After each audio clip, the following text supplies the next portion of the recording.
America's most feared Don continues to take down his rivals. I have pronounced you guilty. There must be punishment. But now his greatest enemy is within the family. The only way you could ever protect me is to be as powerful as the Don himself. Gross, something's happened to your father. Come with me now and leave this behind. In the last chapter of Mario Puzo's epic saga. He has a crew from the Enclave digging your grave in the desert. The Last Dawn. CBS tomorrow. Tonight at 11, the drama of the Cleveland mob, an explosive close-up you can't afford to miss. Plus, why the star of The Last Dawn did not want to do the miniseries. Next. Recently, the in-laws dropped in for dinner. Again.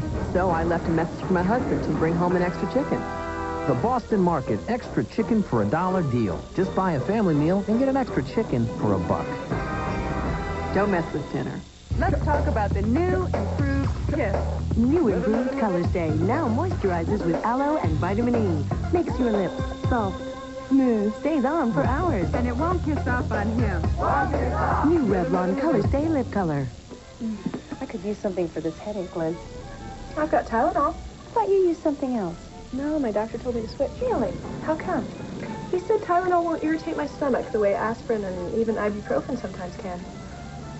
And Tylenol's strong enough. Oh, yeah. It works great. To avoid the risk of stomach irritation, Tylenol is the pain reliever doctors recommend most. You ready for more guy talk?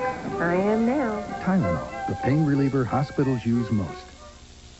This is CBS 19 News. Live, local, late breaking. Good evening, everyone. Right now, his year of hell is over after being accused of sexually assaulting a woman in the back of an ambulance. Charles Belay picks the story up from there from Portage County, where tonight the jury returned their verdict.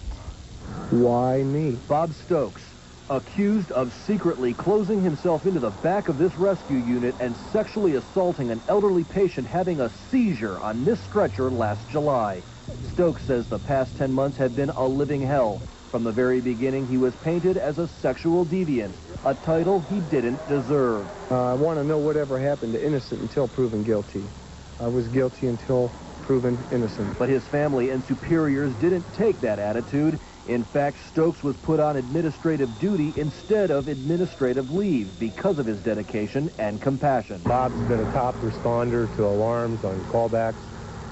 Always has been. He's very well liked. I have never heard anybody even say anything bad about him. The jury may have found Stokes not guilty because the medication the plaintiff was taking had some serious side effects. Part of the testimony from some expert witness physicians was that her condition, specifically some of the medicine she's on, some of the side effects are hallucinations. And this department has really supported Bob. Take a look at this sign. They've let the entire community know that he's not guilty. That was in the criminal trial. Now comes the civil trial. That's worth $3 million. So this nightmare has not run its course. In Coventry Township, Charles Belay, CBS 19 News. Mayor Michael White's father faced a judge today, accused of drunk driving. Robert White pleaded not guilty in traffic court this morning. He was arrested earlier this month near his home on Kempton Avenue.